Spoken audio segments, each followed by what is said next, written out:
來看這件驚險的車禍，發生在國道3號苗栗竹南的路段，一台白色轎車追撞到修理車了後，車人來拖吊，想袂到還有另外一台白色轎車直接衝撞這個拖吊車。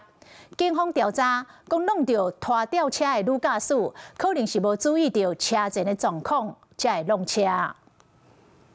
國道3號內車道有一台白色轎車出車禍，車頭毀一大半，邊仔的拖吊車要甲車載走，查某駕駛就徛佇咧車路咧等。這個時陣，另外一台白車駛過來，敢若無看到三角框，就安尼為拖吊車後倒擠落去。我們後面都有擺三角牌，而且後面還有人看着。當一開始作業。那台車就撞進來了。同一個所在，小連續發生2擺的車禍，只內的白色轎車車頭弄甲冒氣，引擎掛扁開。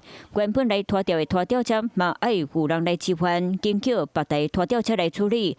一擺來幾若台擋佇咧車禍現場後壁，國道警察嘛出動到場，加載無人受傷。剛好在車上，我假如在車底的話就被埋掉，就被撞掉了。車禍發生佇咧昨昏中晝12點多，國道3號苗栗後人路段，原本是一台白色轎車追撞一台旅行車，卻弄的旅行車先駛去國道警察局，白車因為駛無法度找人來拖吊，想不到這一台白色轎車轉過來，險叫弄到人，所以是弄到拖吊車。因未注意車前狀態，撞擊羅南，雙方駕駛酒測值均為0。警察調查追撞的是44歲陳小姐，可能無注意車頭前的狀況，才會引起事故。警察就提醒，國道發生車禍，駕駛人上好趕緊護欄等，莫收趕緊車路。